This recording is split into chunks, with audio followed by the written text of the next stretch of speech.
demo ormas di sebuah outlet atau di depan outlet mie yang berinisial MG di daerah Sidoarjo. Dan bukan tanpa sebab, geng, mereka berdemo. Karena diketahui ternyata outlet MG di Sidoarjo tersebut mengubah sistem parkir mereka yang biasanya ada tukang parkirnya jadi menggunakan mesin karcis. Dan ketika mereka memasuki warung dan rumah makan, keributan pun terjadi pada saat si ormas ini itu sempat memergoki atau melihat adanya pengunjung warung makan yang sedang minum kopi di sana. Nah, ormas tersebut langsung mengintimidasi pengunjung itu. Dan bahkan salah satu dari mereka diduga sampai memukul pengunjung warung tersebut. Yo geng, tekan tombol subscribe geng. Hey yo, what's good? Welcome back to Kamar Cherry.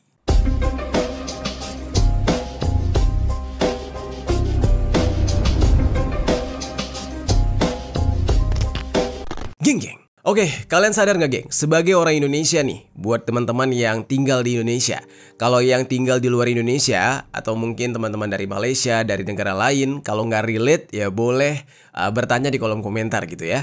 Nah, bagi teman-teman yang tinggal di Indonesia, pasti kalian sudah sering sekali memerhatikan kalau di Indonesia itu banyak banget organisasi masyarakat, alias yang dikenal dengan ormas. Gak usah gue sebutin satu-satu lah ormas apa aja. Kalian udah pasti tahu dan udah familiar dan sering banget melihat mereka-mereka ini. Yang mana biasanya mereka ini menggunakan seragam juga.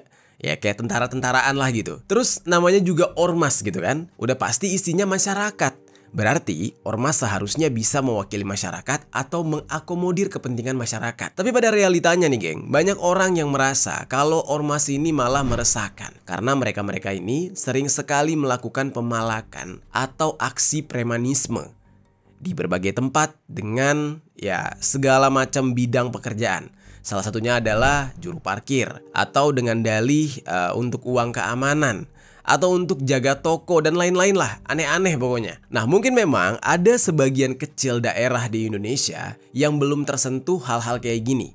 Maksudnya tuh belum tersentuh premanismenya ormas gitu. Ormasnya ada, tapi ormas di sana tuh nggak malak atau nggak melakukan aksi premanisme seperti minta-minta uang keamanan lah, uang akamsi segala macam. Salah satu contohnya di Aceh misalkan. Nah, di Aceh itu nggak ada istilah orang mau bangun rumah harus ada uang izin ormas. Mau buka usaha harus ada setor ormas, itu jarang banget terdengar di sana. Tapi kebanyakan seperti daerah Medan, Sumatera Utara gitu ya, terus di Jakarta dan sekitar Pulau Jawa ini banyak banget yang kayak gini. Ya seperti baru-baru ini, geng, lagi rame banget ada ya salah satu ormas yang mendemo salah satu outlet mie terkenal di Indonesia berinisial MG karena menerapkan parkir otomatis. Jadinya ormas ini kesel gitu. Karena mereka nggak bisa dapetin uang dari penjagaan parkir. Mereka mau mereka yang jaga parkir. Padahal kalau dipikir-pikir, itu outlet atau gerai mie tersebut itu kan punya si owner. Ownernya bayar sewa, ownernya beli tanah, bangun outletnya. Tapi giliran dia pengen pakai parkir otomatis biar lebih tertata gitu, malah dilarang oleh orang yang nggak punya hak apa-apa sebenarnya, yaitu ormas tadi, dengan mengatasnamakan kalau dia adalah akamsi atau warga situ. Terjadi demo di Candi.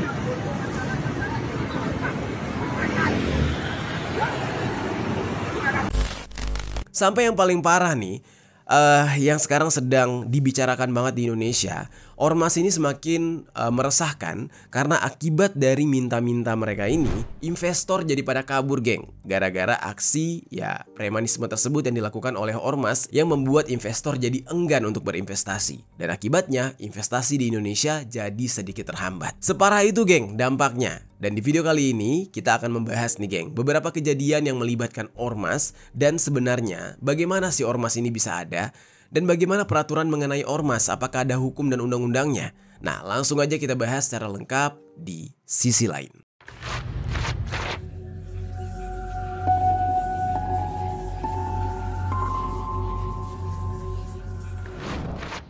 Untuk pembahasan yang pertama, kita akan membahas aksi meresahkan dari oknum-oknum ormas.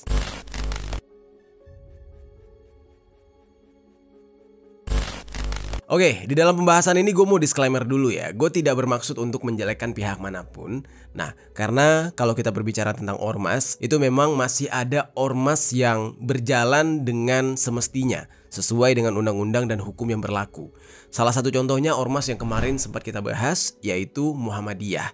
Nah, jarang sekali kita mendengar Muhammadiyah itu melakukan tindakan-tindakan anarkis atau premanisme, karena ormas keagamaan yang satu ini lebih berfokus pada bisnis-bisnis yang mereka bangun. Ada juga beberapa ormas yang mungkin sering terdengar miring namanya, tapi ya masih ada juga dari mereka yang melindungi masyarakat alias bersatu untuk kepentingan masyarakat. Tapi nggak jarang ya ada oknum-oknum yang nakal juga. Oke, langsung kita bahas nih aksi meresahkan yang pernah terjadi yang berhubungan dengan ormas.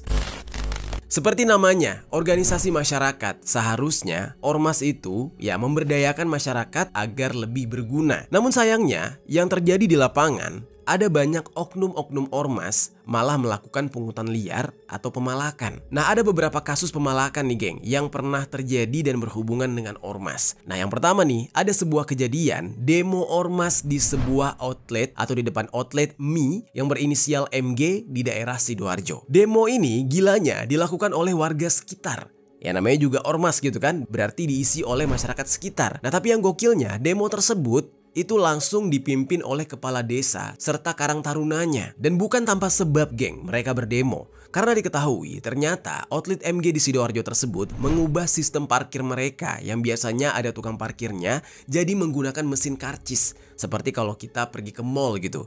Yang mana itu seharusnya kan lebih fair, ya kan, lebih aman juga gitu. Dan perubahan sistem tersebut itu kan sangat menguntungkan konsumen. Tapi ternyata ada sejumlah warga yang memegang parkiran di wilayah tersebut yang tidak suka dengan hal itu.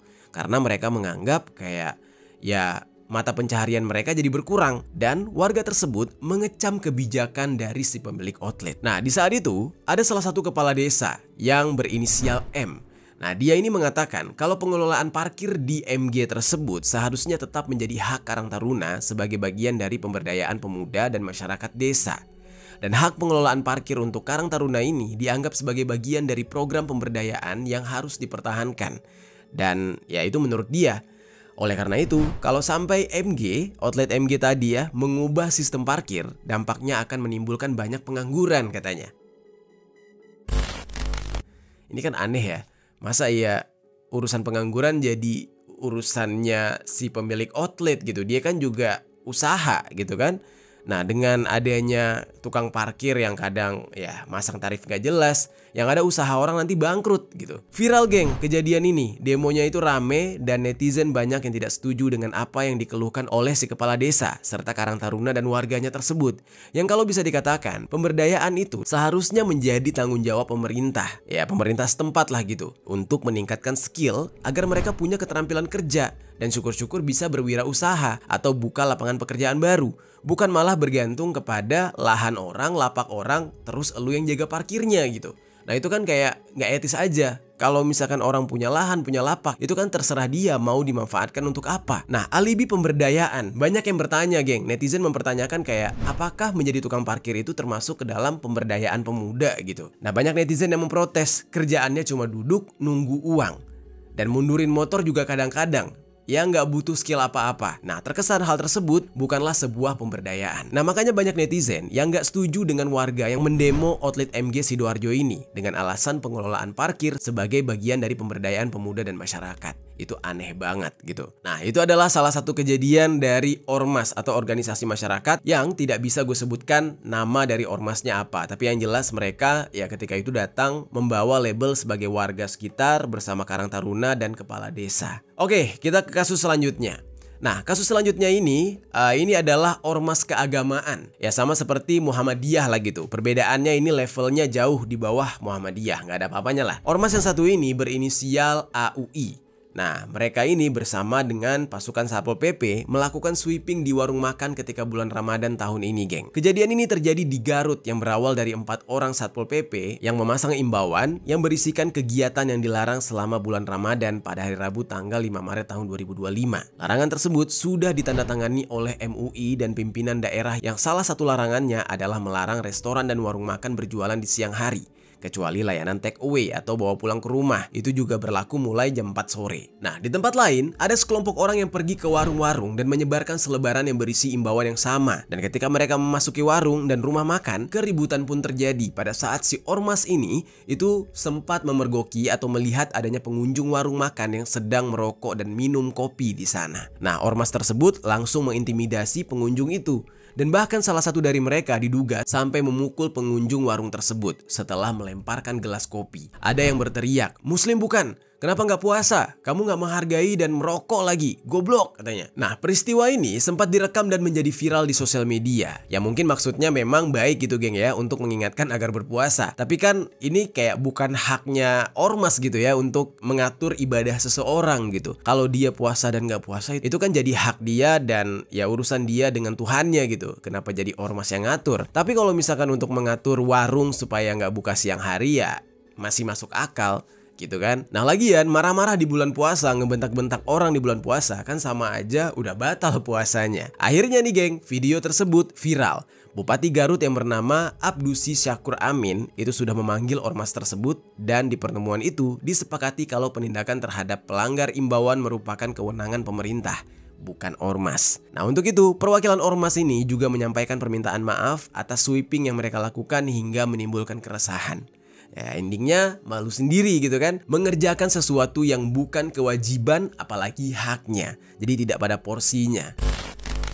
Lalu berlanjut lagi nih geng, ada kejadian lain yang melibatkan ormas lagi. Nah kali ini ormasnya itu malakin orang dan membubarkan kegiatan marching band anak-anak kecil, anak-anak TK di daerah Pamulang, Tangerang Selatan. Nah di saat itu kejadiannya, anak-anak TK ini sedang latihan marching band bersama dengan guru-guru mereka yang salah satunya berinisial BD di kawasan Permata Pamulang. Tiba-tiba aja ada dua orang berinisial S berusia 24 tahun dan N berusia 58 tahun yang diduga merupakan oknum anggota ormas yang datang untuk memalak para guru sambil menodongkan senjata tajam. Nah bahkan salah satu dari mereka datang dengan seragam ormas gitu geng. Dan salah satu dari mereka ini bahkan sampai memukul wajah seorang pria yang diduga menjadi penyelenggara kegiatan marching band tersebut. Dan gak sampai di situ aja geng, dua orang tersebut juga mengeluarkan kalimat ancaman dan makian di depan anak-anak kecil. Aksi tersebut membuat anak-anak TK langsung histeris ketakutan dan S serta S itu berujung membubarkan kegiatan marching band anak-anak TK tersebut.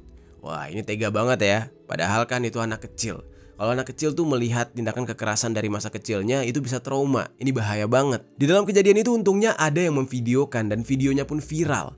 Beberapa waktu lalu sempat rame, gue yakin banget kalian sempat lihat juga. Dan beruntungnya S dan N ini sudah terlebih dahulu tertangkap tidak lama setelah video tersebut viral. Mereka ditangkap tidak jauh dari lokasi kejadian di dalam video tersebut. Polisi juga memastikan tidak ada korban jiwa serta pihak yang mengalami pemalakan berinisial BD itu dalam kondisi baik-baik aja, tidak ada luka apapun. Ya tapi nggak kebayang geng, kalau jadi anak TK-nya mereka kan pasti ya nggak bakal bisa lupa dengan momen mengerikan tersebut.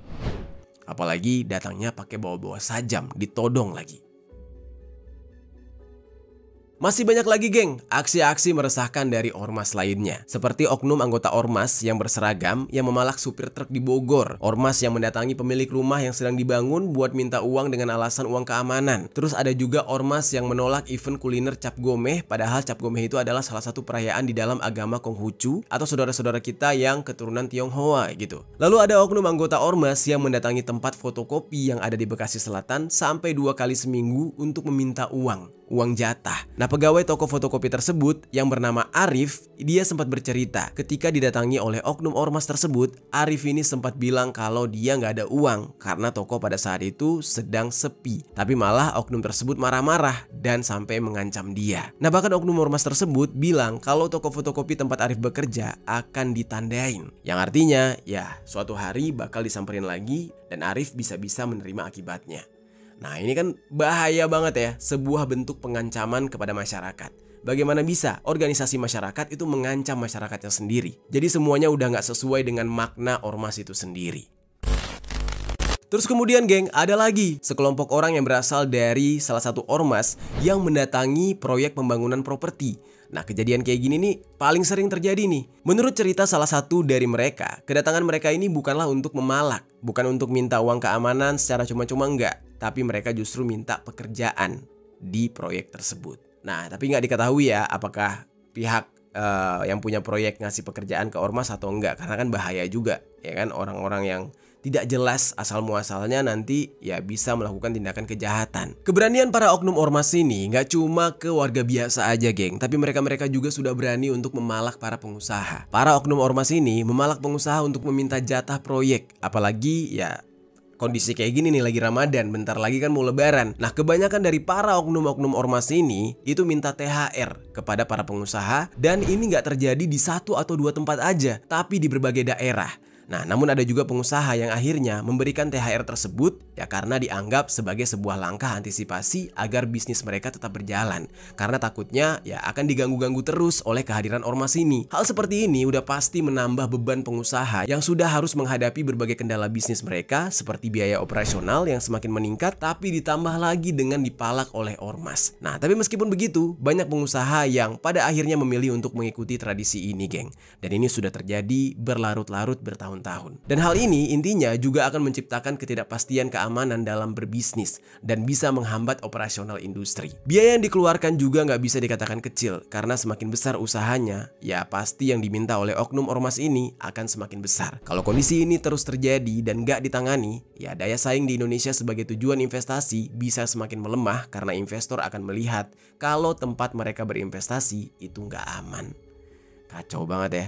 Sani menyebutkan gangguan keamanan di kawasan industri membuat rugi triliunan rupiah. Banyak investor yang akhirnya keluar memindahkan pabriknya hingga batalnya investor masuk ke kawasan industri.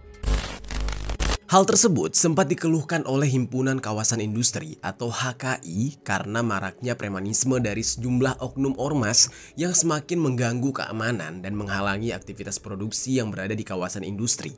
Nah, bahkan nih geng, banyak investor yang juga mengadukan kondisi tersebut ke Presiden Prabowo. Beberapa kali mereka ini ya disamperin ormas dan ormas melakukan demo di kawasan industri, sehingga membuat terhalangnya operasional pabrik. Pihak perusahaan sudah meminta bantuan dari aparat keamanan setempat, tapi upaya tersebut tidak membuahkan hasil. Nah, kawasan industri Indonesia yang kebanyakan berada di daerah Bekasi, Karawang, Batam, sampai dengan Jawa Timur itu menjadi target bagi oknum ormas. Dan gak sedikit pabrik yang ada di kawasan tersebut disegel dan dikudeta oleh mereka. Kontainer-kontainer dari pabrik itu juga nggak bisa keluar. Para oknum ormas ini melakukan demo karena mereka meminta jatah dalam pembangunan atau aktivitas pabrik. Dan karena iklim bisnis yang sering diganggu oleh aksi para ormas ini, nah Rianto selaku Deputi Bidang Pengembangan Iklim dan Penanaman Modal Kementerian Investasi dan Hilirisasi atau BKPM itu mengatakan banyak investasi yang dibatalkan di Indonesia yang nominalnya bahkan mencapai ratusan triliun. Itu cuma gara-gara ormas. Nah, tapi untuk hal ini, BKPM itu bakal mencari solusi agar bisa menghentikan aksi premanisme yang dilakukan oleh oknum ormas tersebut. Karena hal ini menjadi tanggung jawab dari pihak BKPM untuk memfasilitasi permasalahan yang dihadapi oleh para investor. Nah, sementara itu, menurut Pak Yasirli, selaku Menteri Ketenagakerjaan, kalau ada ormas yang melakukan pemalakan atau premanisme terhadap pengusaha, itu bisa terancam dikenakan hukuman pidana. Yah, tapi di negara kita, aturan terkena pidana lah, inilah itu. Ya prosesnya nggak sesimpel yang diucapkan oleh Pak Menteri lah gitu ya. Ya semua orang di Indonesia ini bisa terkena pidana gitu. Tapi ketika dilaporkan ya prosesnya panjang atau mungkin pengurusannya bertele-tele. Dan bahkan ada yang nggak diurus gitu. Nah itu yang bikin stres banget gitu kan di negara kita. Terus geng, saking banyaknya nih ormas di Indonesia saat ini, gue jadi penasaran nih geng. Emangnya kalau dulu ormas itu emang udah sebanyak ini, emang udah dari turun-temurun atau bagaimana? Nah di zaman dulu tuh kondisi ormas seperti apa? Apakah ada juga oknum premanisme kayak gini? Dan apakah dari dulu memang setiap usaha harus setor ke ormas? Nah sekarang kita akan masuk ke dalam pembahasan mengenai perkembangan ormas dari masa ke masa nih geng. Langsung aja kita bahas. Jadi geng, sebelum Indonesia merdeka, sebenarnya udah ada beberapa organisasi yang didirikan. Jadi udah lama banget nih kalau berbicara tentang organisasi masyarakat atau ormas. Nah, salah satunya yang sangat terkenal adalah Budi Utomo. Yang kemudian ada lagi Sarekat Islam. Terus ada lagi Perserikatan Komunis Hindia yang menjadi cikal bakal dari Partai Komunis Indonesia. Nah, pendirian organisasi di masa itu tujuannya positif sebenarnya. yaitu untuk memajukan pendidikan Indonesia, untuk meningkatkan kesejahteraan para pedagang Islam, dan menuntut keadilan bagi para pribumi yang bekerja untuk pemerintah kolonial, dan lain-lain. Organisasi di Indonesia pun terus berkembang, mau itu dari organisasi politik, organisasi mahasiswa, sampai dengan organisasi masyarakat sipil. Keberadaan organisasi di sebuah negara itu sebagai salah satu unsur dari demokrasi, yaitu untuk berserikat dan juga berkumpul. Nah, namun geng, kondisi organisasi-organisasi di Indonesia ini sedikit berbeda ketika zaman Orde Baru yang terkenal dengan represif. Nah, karena kita lagi bahas ormas, gue bakal memfokuskan ke bagian ormasnya nih geng. Jadi geng, di masa Orde Baru itu, peraturan mengenai organisasi kemasyarakatan lebih menonjolkan sisi untuk mengontrol masyarakat dibandingkan sebagai bentuk dari demokrasi. Jadi ada sebuah peraturan mengenai ormas yang dikeluarkan oleh pemerintah di era Orde Baru, yaitu Undang-Undang Nomor 8 Tahun 1985 tentang organisasi kemasyarakatan yang tidak bisa dilepaskan dari visi politik rezim yang ingin melanggengkan kekuasaan, sehingga ruang gerak masyarakat perlu untuk diatur, dikontrol, dan dibatasi. Jadi sederhananya itu, ormas ini itu dibentuk bukan sebagai wadah bagi masyarakat untuk melakukan pemberdayaan atau untuk menyalurkan kepentingan masyarakat, tetapi melainkan sengaja dibentuk supaya menjadi sebuah alat politik rezim pada saat itu geng. Jadi dibentuk untuk membatasi gerak dari masyarakat sendiri. Dan hal ini disebabkan karena di masa tersebut pemerintah takut dengan adanya potensi ancaman dari ormas-ormas ini yang bisa menggoyahkan kekuasaan pemerintah. Jadi ibaratnya tuh jangan sampai nih perkumpulan masyarakat yang besar ini bisa mengkudeta pemimpin di saat itu. Jadi diatur dan dikontrol lah di saat itu. Nah, jadi bisa dikatakan agar bisa diredam pergerakan dari masyarakat, nah pemerintah masa Orde Baru membuat peraturan tersebut. Dan dengan adanya peraturan ini, semua ormas harus tunduk kepada pemerintah. Dan hal ini juga bisa kita lihat ketika tahun 1970-an. Geng-geng remaja atau anak-anak muda yang nakal-nakal itu banyak yang dibubarkan karena dianggap sudah mengganggu keamanan dan ketertiban. Nah, tapi ternyata setelah dibubarkan, tingkat kejahatan juga nggak berkurang.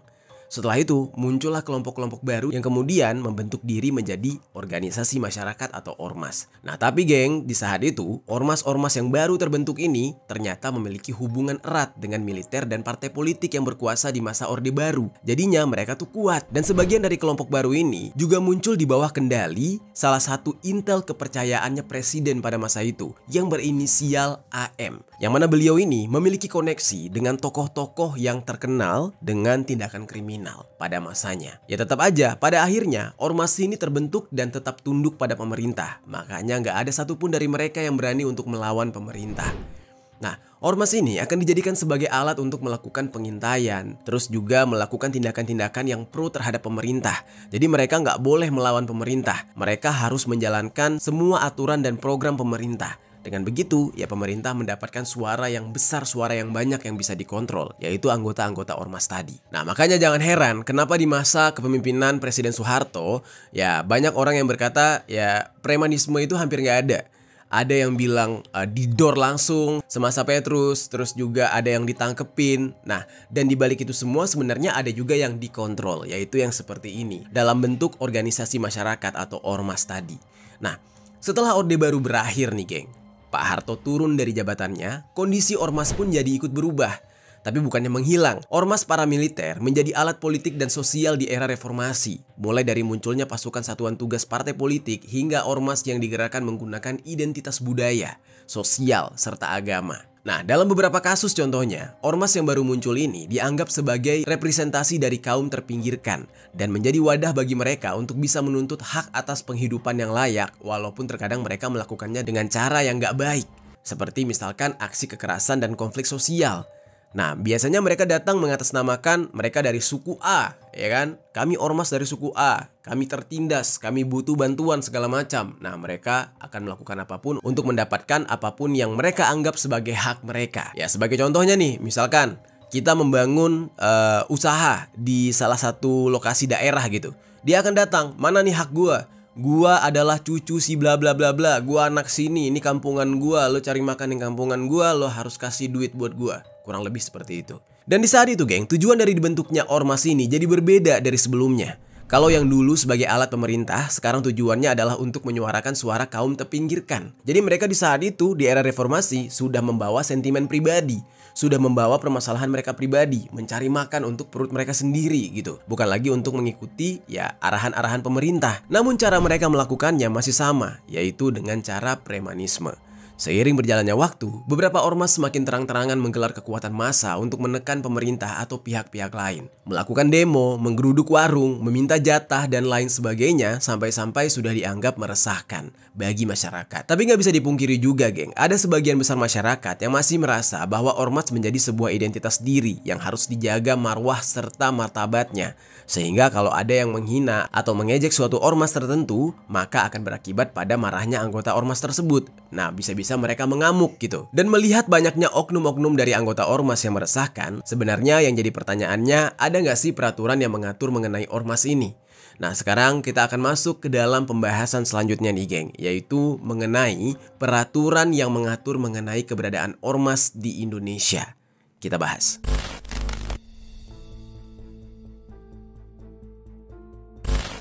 Jadi geng, sebenarnya ada beberapa peraturan perundang-undangan yang mengatur mengenai keberadaan ormas. Di dalam undang-undang tersebut memuat berbagai hal yang berkaitan dengan ormas, mulai dari definisi ormas itu sendiri dan fungsi dibentuknya ormas, hak dan kewajibannya, sampai hal-hal yang dilarang untuk dilakukan oleh ormas. Gua akan menyoroti fungsi dan hal-hal yang dilarang dulu nih, geng, untuk dilakukan oleh ormas. Jadi fungsi dari ormas ini sebagai sarana penyalur kegiatan sesuai dengan kepentingan anggota dan atau tujuan organisasi, melakukan pembinaan dan pengembangan anggota untuk tujuan organisasi, penyalur aspirasi rakyat, pemberdayaan masyarakat, pemenuhan pelayanan sosial, partisipasi masyarakat untuk memelihara dan menjaga serta memperkuat persatuan dan kesatuan bangsa. Terus kemudian yang terakhir, pemelihara dan pelestari norma, nilai dan etika di dalam kehidupan bermasyarakat, berbangsa dan bernegara. Lalu apa sih hal-hal yang dilarang untuk dilakukan oleh ormas? Dikabarkan ada 12 larangan bagi ormas nih, geng. Tapi di antara 12 larangan tersebut tertulis kalau ormas dilarang menerima dari atau memberikan kepada pihak manapun sumbangan dalam bentuk apapun yang bertentangan dengan ketentuan undang-undang. Dan terus dilarang melakukan tindakan permusuhan terhadap suku, agama, ras, dan golongan. Lalu dilarang juga melakukan tindakan kekerasan, mengganggu ketentraman dan ketertiban umum atau merusak fasilitas umum dan fasilitas sosial. Dari sini kita lihat ya, sebenarnya di undang-undang ada ternyata. Nah, kemudian dilarang juga untuk melakukan kegiatan yang menjadi tugas dan wewenang dari pihak penegak hukum. Jadi sesuatu yang mungkin ya, misalkan nih kayak nilang orang, sweepingin orang, itu sebenarnya nggak boleh dilakukan oleh ormas karena itu menjadi hak dan kewajibannya pihak yang berwajib, yaitu pihak kepolisian. Kalau mengacu dari peraturan yang gue sebutkan tadi, apa yang dilakukan oleh oknum-oknum ormas yang melakukan sweeping, memalak atau mengganggu itu ternyata tidak diperbolehkan kalau di dalam undang-undang Indonesia. Nah, terus gimana nih, geng, kok masih ada oknum ormas yang dianggap meresahkan? Apa bisa dibubarkan? Jawabannya ya tentu bisa kalau dilihat dari undang-undang. Tapi nggak bisa gitu aja dibubarkan karena harus melalui proses pengadilan, geng. Jadi panjang prosesnya. Nah, ada beberapa tahapan yang harus dilakukan untuk membubarkan ormas, yaitu melalui peringatan tertulis sebanyak 3 kali.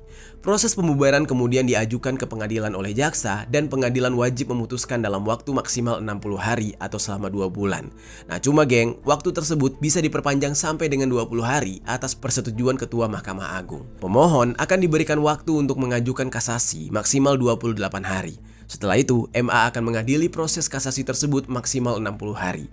Setelah divonis, putusan ini akan dikirim ke pengadilan negeri maksimal 20 hari kerja. Dan setelah berkekuatan hukum tetap, ormas secara resmi dibubarkan. Karena harus melalui proses pengadilan yang panjang gitu. Jadi ormas ini nggak bisa dibubarkan tanpa adanya mekanisme proses peradilan tersebut. Sebab hal ini bertentangan dalam perspektif HAM dan juga demokrasi yang memberikan hak bagi setiap orang untuk berserikat dan berkumpul. Ya, makanya agak sedikit berbelit dan pelik banget permasalahan ini, geng. Sebenarnya kalau kita pikir-pikir ya, dengan adanya ormas tuh malah sebenarnya bagus gitu ya. Masyarakat jadi punya kegiatan sosial, berkumpul gitu kan. Nah, tapi terkadang oknum-oknumnya ini loh yang ya maaf nih, kadang ada yang males kerja, maunya cuma ngolek-ngolekin, minta-minta doang. Nah, itu tuh yang meresahkan. Tapi kalau misalkan yang memang yang mau kerja dan mereka juga tetap menjaga masyarakat gitu, nah itu patut diacungi jempol. Nah terus geng, pencabutan status badan hukum bagi suatu organisasi tanpa adanya mekanisme peradilan itu nggak bisa dibenarkan karena memberikan keleluasaan dan sewenang-wenang dalam mematikan suatu organisasi. Sudah ada beberapa ormas sebenarnya di Indonesia yang dibubarkan. Di antaranya nih, salah satunya ya yang pernah dibubarkan itu adalah ya Front Pembela Islam atau FPI. Nah terus ada Hizbut Tahrir Indonesia atau HTI. Terus ada Jemaah Ansharut Daulah atau JAD dan Aliansi Nasional Anti Syiah atau ANAS. Nah itu beberapa ormas atau organisasi masyarakat yang pernah dibubarkan oleh pemerintah. Terus geng, pasti kalian akan bertanya-tanya ya, apakah ormas ini cuma ada di Indonesia? Apakah di negara lain ada atau enggak? Dan gimana gitu peraturan di sana? Nah ternyata geng, gue setelah cek cari-cari gitu ya, sama kok kayak di Indonesia. Di negara manapun pasti ada ormasnya selama ada masyarakatnya gitu. Dan salah satu contohnya di Amerika sebagai salah satu negara yang menganut demokrasi. Dan di sana banyak banget ormasnya geng, bergerak di berbagai sektor mulai dari HAM seperti American Civil Liberties Union atau disingkat dengan ACLU. Nah terus lingkungan seperti Natural Resource Defense Council atau NRDC. Terus yang kesehatan seperti Planned Parenthood. Terus pendidikan juga ada seperti Tech for America. Nah terus yang politik yang salah satunya adalah Transparency International USA. Sampai ormas ekonomi juga ada, yaitu Habitat for Humanity. Walaupun masing-masing dari ormas ini menyuarakan isu yang berbeda-beda, tapi tujuan mereka tetap sama, yaitu mengadvokasi hak-hak warga Amerika. Dan di Eropa pun juga ada, nggak cuma di Amerika. Ormas-ormas yang ada di Eropa itu memiliki peran yang kuat di dalam berbagai bidang untuk menyuarakan hak-hak warga. Nah, cuma di negara-negara pemerintahannya yang sangat ketat seperti Cina itu melarang adanya ormas-ormas yang bersifat politik. Karena di negara tersebut memang sudah terkenal dengan isu-isu yang berkaitan dengan pemerintah atau kejahatan yang dilakukan oleh pemerintah itu sangat dilarang oleh pemerintahnya. Nah, sementara untuk di Timur Tengah itu lebih mengerikan. Ormas mereka di sana menjadi kelompok bersenjata yang disebabkan karena adanya konflik yang terjadi terus-menerus di kawasan tersebut. Nah, yang selama ini disebut oleh dunia internasional sebagai teroris gitu ya, kelompok-kelompok bersenjata yang ada di Arab, di tanah Arab sana. Nah, itu aslinya ormas gitu. Bedanya karena mereka tanahnya tanah konflik, jadinya mereka ormasnya pegang senjata. Nah, disebutlah sebagai teroris. Jadi kurang lebih kayak gitu, geng. Nah itu dia geng pembahasan kita kali ini mengenai fenomena ormas yang semakin meresahkan di Indonesia. Gimana menurut kalian geng tentang pembahasan ini? Apakah kalian pernah ada yang mengalami diganggu oleh oknum ormas seperti yang gue jelaskan di video? Coba tuliskan pengalaman kalian di kolom komentar.